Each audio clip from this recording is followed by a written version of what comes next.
حضرت صلی اللہ علیہ وآلہ وسلم نے بیان فرمایا ہے. فرمایا کہ خدا تعالیٰ فرماتا ہے کہ ہر چیز کی، ہر نیکی کی ایک جزا میں نے بنا رکھی ہے اور روزے کی جزا میں ہوں. تو وہ جو احسان کا مضمون میں نے آپ کے سامنے کھولا ہے، اسی کی تصدیق فرما رہے ہیں حضرت صلی اللہ علیہ وآلہ وسلم. صرف خدا سامنے رہ جائے اور کچھ نہ رہے، اس طرح رمضان گزارو اگر، اور بالآخر صرف وہی رہے اور کچھ نہ رہے، تو تم سمجھو کہ تم کامیاب ہو گئے ہو، تمہاری ساری زندگی کامیاب ہو گئی. پھر جب خدا اپنے مواحد بندے کو ملتا ہے تو پھر ساری کائنات اس بندے کو مل جاتی ہے، کیونکہ خدا کا جو کچھ ہے وہ اس کا ہو جاتا ہے.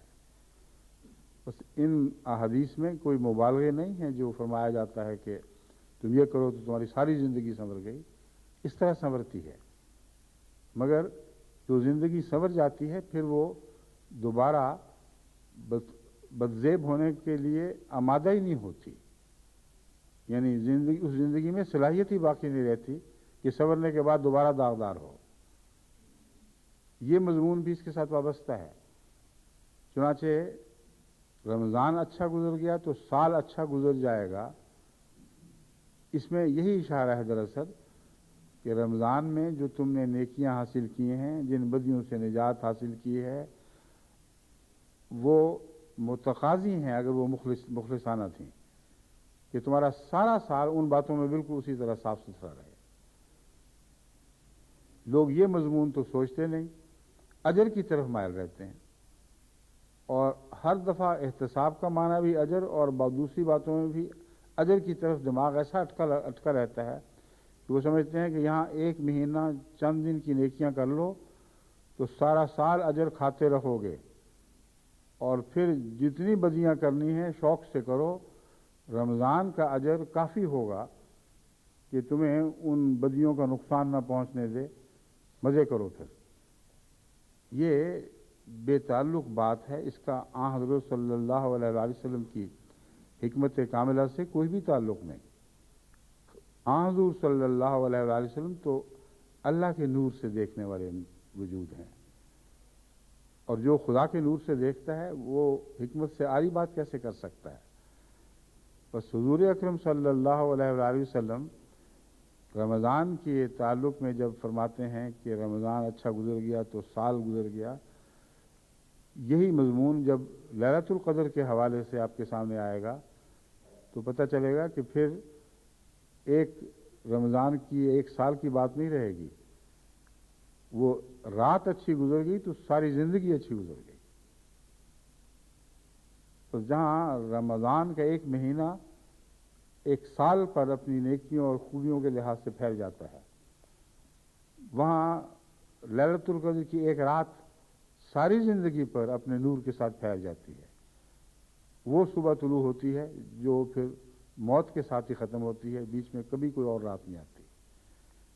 یہ وہ مضامین ہیں جو رمضان کے تعلق میں آپ کو گہری نظر سے دیکھنے چاہیے، اور روزمرہ کی زندگی میں ان کو پیش نظر رکھتے ہوئے ان سے استفادہ کرنا چاہیے. اور طریقہ کار کیا کیا ہیں احتساب کے؟ حضرت صلی اللہ علیہ وسلم نے فرمایا جو ایمان کے تقاضے پورے کرتے ہوئے احتساب کی نیت سے رمضان کی راتوں میں اٹھ کر نمازیں پڑھتا ہے. بس راتوں کو اٹھنا عبادت کی خاطر، اور عبادت اس لیے کرنا کہ اپنا احتساب کریں، یہ وہ مضمون ہے جس کو حضور اکرم صلی اللہ علیہ وسلم نے کھولا ہے، اور اس کے نتیجے میں استغفار بخشش ہوتی ہے. یعنی کہ اجر کی خاطر کرو تو بخشے جاؤ گے، اس طرح رمضان گزارو تو پھر بخشش ہوگی. اور اس بخشش کا مرتبہ اور مقام کیا ہے، اس کو بیان کرتے ہوئے نسائی کتاب میں حضرت عبد الرحمن بن عوف کی یہ روایت ہے کہ جو شخص رمضان کے مہینے میں حالت ایمان میں احتساب کرتے ہوئے روزے رکھتا ہے اور اخلاص کی خاطر اخلاص کے ساتھ عبادت کرتا ہے، وہ اپنے گناہوں سے اس طرح پاک ہو جاتا ہے جیسے اس روز تھا جب اس کی ماں نے اسے جنم دیا. یعنی پیدائش کے وقت جس طرح وہ گناہ کے داغوں سے بالکل معصوم اور پاک ہوتا ہے، گویا ایک نئی روحانی پیدائش اس کو نصیب ہوتی ہے جس میں کوئی بھی پرانا داغ باقی نہیں رہتا۔ تو ہر سال پیدا ہو کر پھر کیا ہر سال مرنا ہی آپ نے اپنا مقدر بنانا ہے؟ جب ایک دفعہ پیدا ہو گئے یعنی دوبارہ روحانی دنیا میں، اس معصومیت کو برقرار رکھنا ایک بڑا اہم تقاضا ہے۔ اور راتوں کو اٹھ کے جو احتساب کیا جاتا ہے وہ اس پہلو سے احتساب کیا جاتا ہے۔ اس کے طریقہ کار میں غالباً پہلے بعض حوالوں میں یعنی بعض خطبات میں بیان کر چکا ہوں، لیکن آج خصوصیت کے ساتھ آپ کے سامنے رات کی نمازوں کا طریق بیان کرتا ہوں، کیسے پڑھی جانی چاہیے۔ احتساب کے لیے تو باقی سارا قرآن کریم تو ہے ہی، مگر ایک سورہ فاتحہ ہی کافی ہے۔ سارے قرآن کریم کے مضامین کی کنجیاں سورہ فاتحہ میں ہیں، اسی لیے اس کا نام فاتحہ بھی ہے، یعنی کھولنے والی۔ وہ کتاب جس کے اندر ہر نیکی کی کنجی، ہر معرفت کی کنجی ہے، اور سارے قرآن کی کنجی اس میں ہے۔ بس اس پہلو سے اگر آپ سورہ فاتحہ ہی کو اس رمضان میں اپنا مطمع نظر بنا لیں اور سورہ فاتحہ پر غور کرتے کرتے اپنی راتیں گزاریں تو بہت ہی کامل عبادت ہے، اور کوئی پہلو بھی آپ کی ضرورت کا باقی نہیں رہے گا جو سورہ فاتحہ کے حوالے سے پورا نہ ہو جائے۔ ناممکن ہے کہ اس سے آپ کو رمضان کے اعلیٰ مقاصد حاصل نہ ہوں، اور اس طرح غور کرتے ہوئے اگر آپ رمضان گزاریں گے تو واقعتاً وہ عید جو بعد میں آنے والی ہے وہ آپ کی پیدائش کی عید بن جائے گی۔ ایک نئی روحانی پیدائش ہوئی ہے، جس طرح اس پر خوشیاں منائی جاتی ہیں، گویا عید ہر اس مومن کی پیدائش کی عید بن جاتی ہے جو رمضان مبارک میں روحانی طور پر دوبارہ پیدا ہوتا ہے۔ سورہ فاتحہ میں سب سے پہلے تو خدا تعالیٰ کی صفات ہیں، اور اکثر انسان کیونکہ روز پڑھتے ہیں اس لیے روز ایک غفلت کی نظر کے ساتھ گزرنا شروع کر دیتے ہیں۔ وہ سمجھتے ہیں یہ 4 صفات تو ہم نے پڑھی ہوئی ہیں، بار بار پڑھتے ہیں، کیا ضرورت ہے ٹھہرنے کی؟ الحمدللہ رب العالمین الرحمن الرحیم مالک یوم الدین۔ اگر ٹھہرتے ہیں تو ایاک نعبدو کے بعد ایاک نستعین پہ ٹھہرتے ہیں، بس کہ تجھ سے ہی مدد مانگیں گے، اور مدد مانگ کے پھر آگے صراط الذین انعمت علیہم پر بھی غور کی ضرورت نہیں کہ جس رستے کے لیے مدد مانگی ہے اس کے تقاضے کیا ہیں۔ تو در حقیقت سارا قرآن رمضان کی خاطر اترا ہے، اور سارے قرآن کے مضامین رمضان پر اطلاق پاتے ہیں، اور سورہ فاتحہ سارا قرآن ہے۔ یہ وہ مضمون ہے جو میں آپ کے سامنے کھول کے آپ کو اس سے استفادے کی نصیحت کرتا ہوں اور طریق سکھاتا ہوں۔ سورہ فاتحہ آپ کی جان بن جائے، سورہ فاتحہ آپ کے ذہن پر چھا جائے، آپ کے اعمال میں جاری ہو جائے تو دنیا و مافیہ سب کچھ میسر آ گیا۔ اور قرآن کے مطالب بھی سورہ فاتحہ پر غور کرنے اور اس کی محبت کے نتیجے میں عطا ہوتے ہیں۔ امر واقعہ یہ ہے کہ کبھی بھی کسی کو سورہ قرآن کے مطالب نصیب نہیں ہو سکتے جسے سورہ فاتحہ سے محبت نہ ہو اور جو سورہ فاتحہ کو غور کرتے ہوئے نہ پڑھے۔ اور یہ بھی ایک چابی ہے ایسا پاک ہونے کی جس کے نتیجے میں اللہ تعالیٰ قرآن کا عرفان نصیب کرے۔ تو پہلے تو الحمدللہ رب العالمین کا مضمون ہے۔ روزے کے ساتھ تو ربوبیت کا خاص تعلق ہے۔ سب تعریف اس ذات کی ہے جو رب العالمین ہے۔ اور رب العالمین کے مضمون پر آپ جتنا غور کریں یہ ایک ایسا مضمون ہے ہی نہیں جو ایک نماز یا ایک رات کی نمازوں یا ساری زندگی کی نمازوں میں بھی حل ہو سکے اور اپنے اختتام کو پہنچ سکے۔ ربوبیت کا مضمون ساری کائنات سے تعلق رکھتا ہے، اور دعویٰ بھی یہ نہیں فرمایا کہ الحمدللہ ربی، میں اللہ کی حمد کرتا ہوں جو میرا رب ہے۔ دعویٰ یہ فرمایا گیا الحمدللہ رب العالمین، سب تعریف اللہ ہی کے لیے ہے جو تمام جہانوں کا رب ہے۔ تمام جہانوں کا رب ہے تو پھر ہمیں اس سے کیا؟ سوال تو یہ پیدا ہوتا ہے، سارا جہان تعریف کرے، ہم کیوں تعریف کریں؟ لیکن جب اور غور کریں اس مضمون پر اور مزید غور کریں تو آپ یہ دیکھ کر حیران ہوں گے کہ سارے عالمین آپ کی خاطر پیدا کیے گئے ہیں۔ قرآن کریم اس بات کو خوب کھول رہا ہے۔ جس کو ہم سکھائی ہے اس کو یہ سمجھنا چاہیے کہ مجھے سارے جہان کے پالنے والے کی حمد کیوں سکھائی گئی؟ اس لیے سکھائی گئی کہ سارے جہانوں کا رب، اس لیے سارے جہانوں کا رب ہے کہ ان جہانوں سے انسان پیدا ہونا تھا، اور سارے جہانوں کی ربوبیت انسان کی طرف لے جانے کے لیے بے انتہا منازل ہیں جن کا گننا ممکن ہی نہیں ہے۔ آغاز آفرینت سے لے کر اس معراج، ارتقاء کے معراج تک جس پر آن حضرت صلی اللہ علیہ وسلم کی مبعوث ہوئے، اور یا آپ کا اس معراج کے وقت دنیا میں ظہور نمودار بھی نہیں کہنا چاہیے، پیدا ہوئے کا لفظ تو ایک معمولی لفظ ہے، اس لیے میں اس کو استعراف کر رہا ہوں۔ یہ کہہ سکتے ہیں کہ اس ارتقاء کے معراج کے وقت جس پر آن حضرت صلی اللہ علیہ وسلم رونما ہوئے، آپ جلوہ گر ہوئے، آپ کے وجود کو ساری دنیا پر نور الہی کے طور پر روشن کر دیا گیا۔ اس مقام تک اس سے پہلے تمام جہانوں کی جس حد تک بھی تربیت ہوئی ہے وہ ساری تربیت اسی منزل کی طرف تھی، اور آن حضرت صلی اللہ علیہ وآلہ وسلم سے پہلے بشر پیدا ہو چکے تھے، لیکن کسی بشر کو اپنی آخری منزل کی خبر نہیں تھی۔ کسی بشر کو یہ نہیں پتا تھا کہ رب العالمین ہے کیا، کس شان کا وجود ہے، کس طرح کے جہانوں کی ربوبیت کرتا ہے۔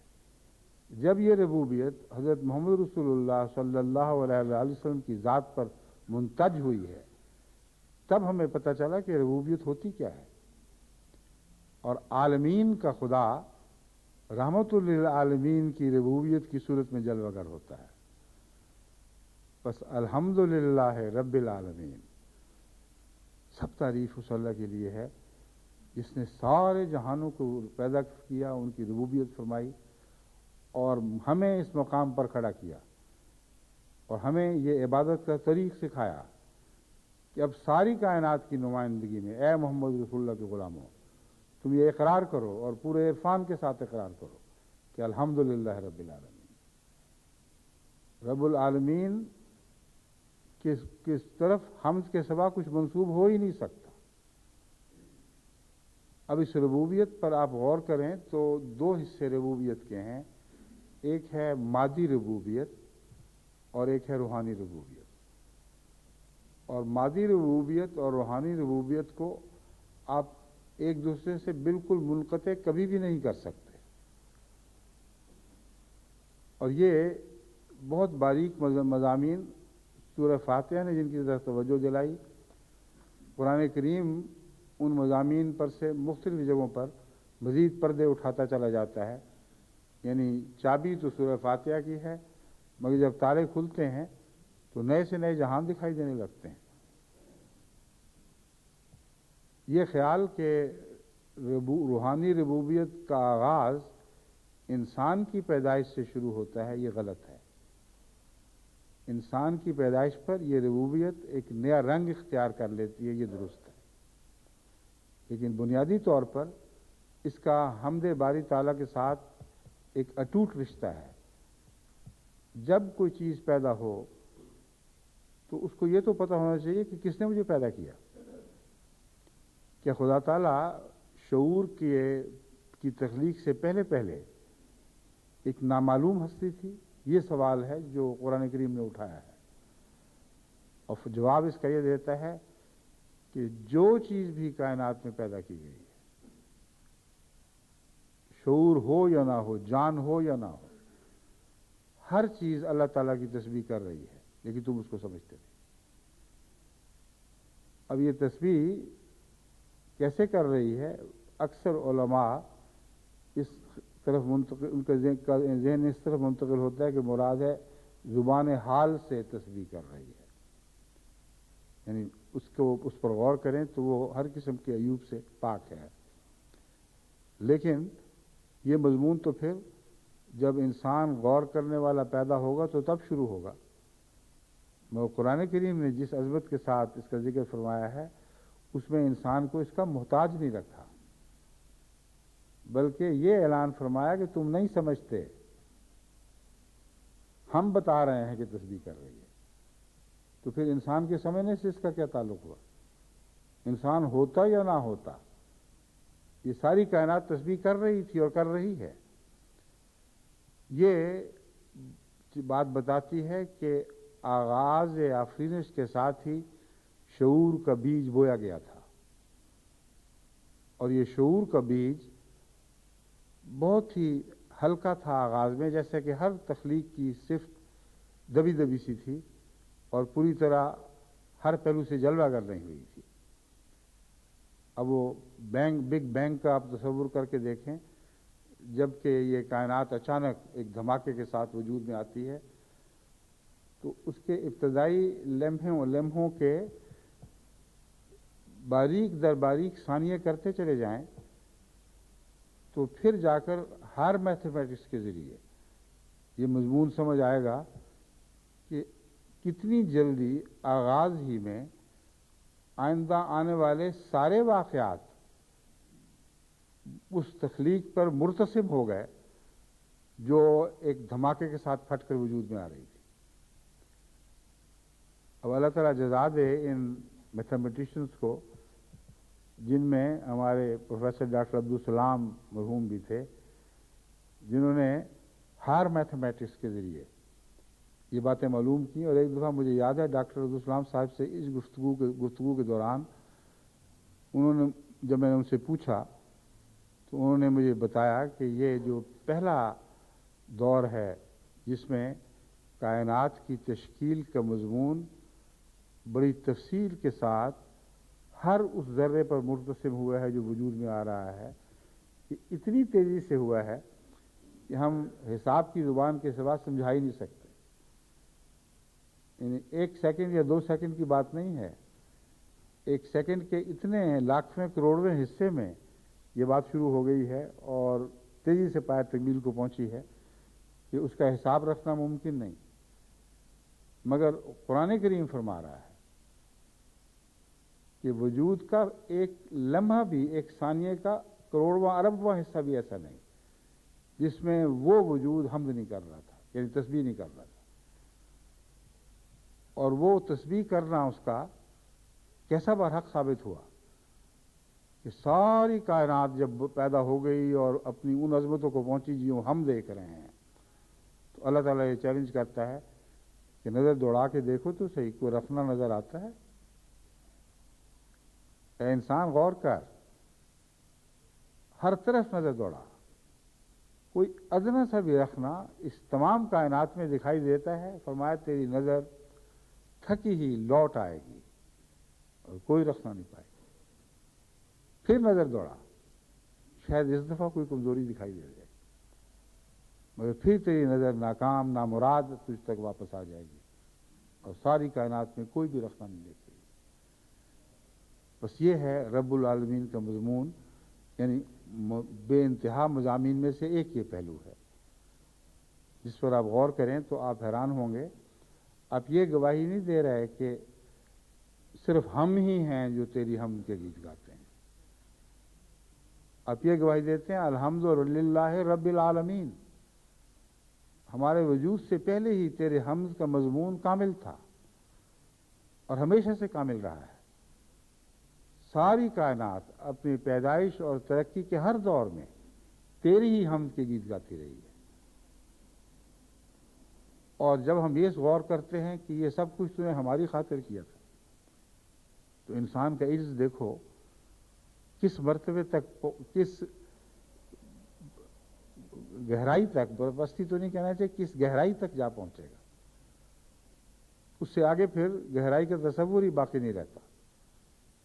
وہ انسان مٹتے مٹتے خدا کی راہ میں بالکل مٹ جائے گا.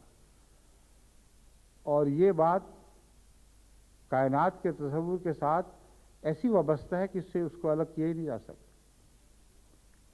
خدا کی عظمت کا تصور کائنات کی عظمت کے تصور کو اس سے الگ کر کے انسان کے لیے فی الحقیقت ممکن ہی نہیں.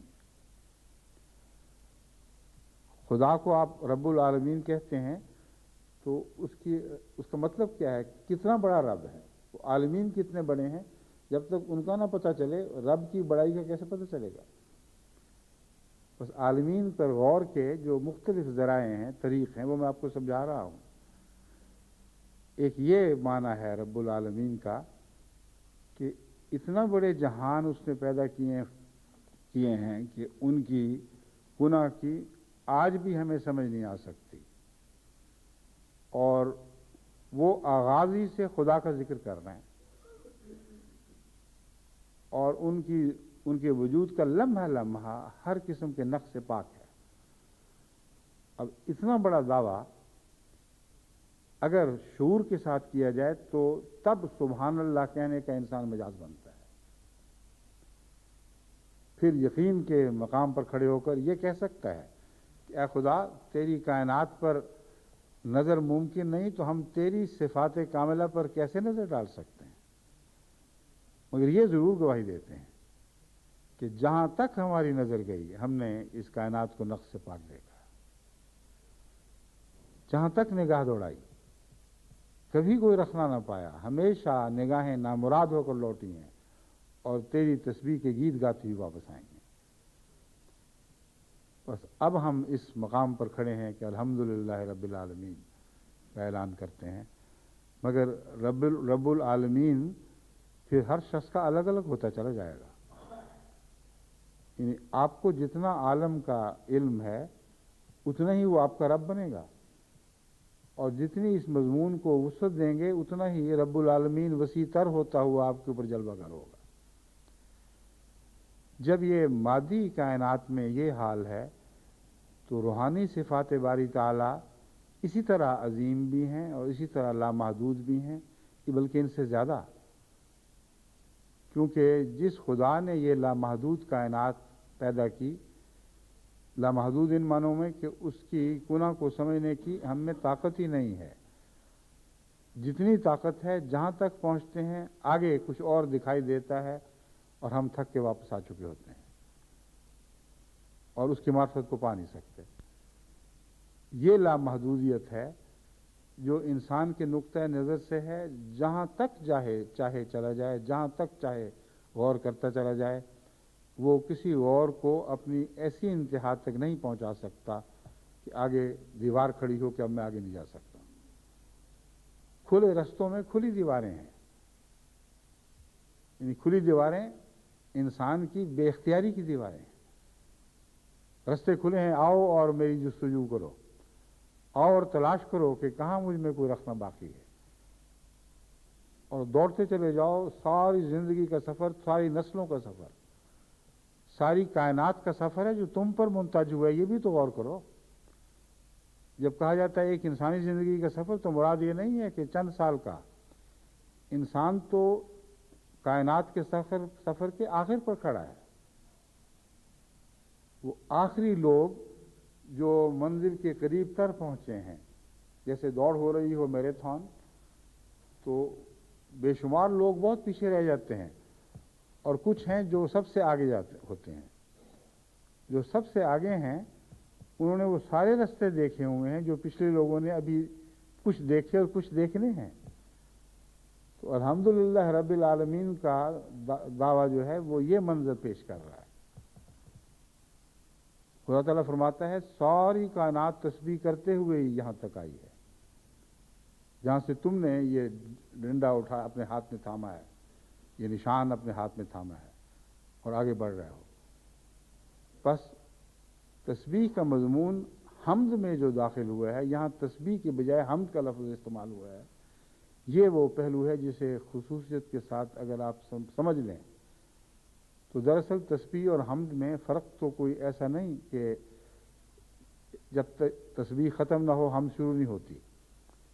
یہ دراصل مضمون ساتھ ساتھ چلتے ہیں، مگر اب چونکہ وقت ہو رہا ہے، ختم ہو رہا ہے، اس لیے میں انشاءاللہ آئندہ خطبے میں اس مضمون کو آگے بڑھاؤں گا کہ خدا تعالیٰ نے جب یہ فرمایا الحمدللہ رب العالمین، تو یہ ساری باتیں سوچنے کے بعد ایک یقینی نتیجہ تو انسان لازماً نکالے گا کہ میں اس ساری کائنات کا، اس 20 ملین سفر کا علمبردار ہوں اور اس کے نتائج کا علمبردار ہوں، ان کے نتائج کا علمبردار ہوں. یہ جھنڈا جو ربوبیت کی حمد کا میں نے ہاتھوں میں تھاما ہوا ہے، یہ بے وجہ نہیں ہے. اس کے پیچھے 20 بلین سال کی گواہیاں کھڑی ہیں، اور آغاز سے لے کر اب تک وہ گواہی ہمیشہ ایک ہی آواز بلند کرتی رہی ہے کہ اللہ ہر برائی سے پاک ہے، ہر کمزوری سے پاک ہے. بس اس پہلو سے میں اب اس مقام پر پہنچا ہوں کہ اللہ تعالیٰ کے فضلوں کے ساتھ اس کی رحمانیت کی جلوہ گری سے، جس کا ذکر آگے آنے والا ہے، میں اب حمد کے گیت گانے کا اہل بنا دیا گیا ہوں. اور حمد کا گیت کس نے سکھایا؟ حضرت محمد مصطفیٰ صلی اللہ علیہ وآلہ وسلم نے. الحمد کے لفظ کے اندر وہ بات پہلے ہی داخل فرما دی گئی تھی جس کی طرف توجہ نہیں گئی کسی کی، یہ بعض دفعہ نہیں جاتی کہ رب العالمین کا مضمون حمد کے ساتھ وابستہ ہے، مگر حمد سیکھو گے کس سے؟ تم تو جاہل مطلق ہو، تمہیں وہ فضیلت بظاہر بخشی گئی ہے کہ تم سب کائنات کے سفر میں سب سے آگے کھڑے ہو، لیکن جس نے اس مضمون کو سمجھا اور جس نے اس مضمون کو ہر پہلو کے ساتھ اللہ تعالیٰ کے فضل کے تابع معراج تک پہنچا ہے، وہ تو محمد رسول اللہ صلی اللہ علیہ وسلم ہے. بس حمد میں جو ہے میم دال کا مضمون ہے، وہی مضمون ہے جو محمد میں بھی ہے اور احمد میں بھی ہے. اور اس تعلق سے پھر جب سورہ فاتحہ میں پھر آپ غور کرتے ہیں تو تسبیح کا مضمون حمد میں داخل ہو جائے گا. اور حمد بھی وہ جس کے گیت حضرت محمد رسول اللہ صلی اللہ علیہ وآلہ وسلم نے گائے. اور اب اس پر غور کرنے کے لیے آپ کو کتنے سال کی عبادت درکار ہے، اس کا آپ اندازہ کر سکتے ہیں. اس لیے بہت ہی بچگانہ خیال ہے کہ نماز میں بار بار وہی بات دہرائی جا رہی ہے، ہم کیوں نہ بور ہو جائیں. جنہوں نے بور ہونا ہے وہ اپنے اندھے ہونے کی وجہ سے بور ہوتے ہیں. جن کو نظر آتا ہے ان کے سامنے سورہ فاتحہ کے مضامین لامتناہی ہوتے ہیں، کبھی ختم ہو ہی نہیں سکتے. اس پہلو سے جب آپ رمضان گزاریں گے تو یہ زندگی کیا، آپ آئندہ آنے والی جتنی بھی زندگیاں پا سکتے ہیں ان سب کے راز پا جائیں گے، اور وہ ساری زندگیاں آپ کی ہم سے بھر جائیں گی. تب موت اللہ کا فضل بن کے آئے گی تاکہ محنت کا دور جو لامتناہی ہونا چاہیے تھا اس کو کاٹ دے اور اجر کا دور شروع ہو جائے. مگر اجر کا دور اس لیے نہیں کہ آپ احتساب اجر کے معنوں میں کر رہے ہیں. اجر کا دور اس پہلو سے کہ اپنے احتساب اپنے نفس کی کمزوریوں کی جانچ کرنے کی خاطر، ان کی جستجو کی خاطر کیا تھا. اللہ تعالیٰ اس پہلو سے یہ رمضان ہمارے لیے مبارک فرمائے اور اس رمضان کی ہر عبادت کا سفر ہمیں پہلے سے بلندتر مقامات کی طرف ہدایت دیتا ہوا لے جائے.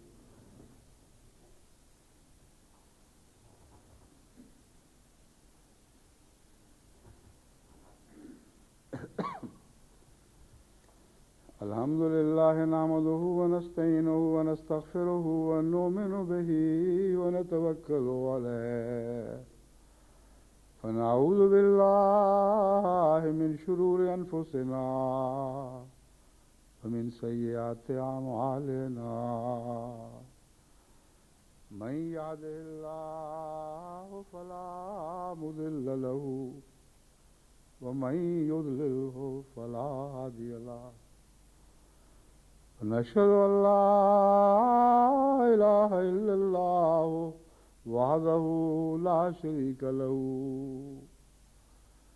ونشهد أن محمدا عبده ورسوله عباد الله رحمكم الله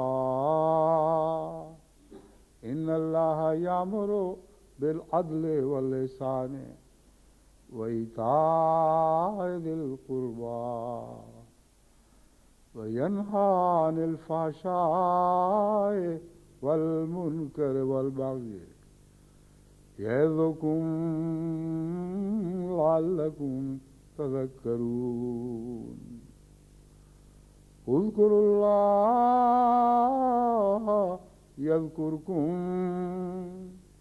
وادعوه يستجب لكم ولذكر الله أكبر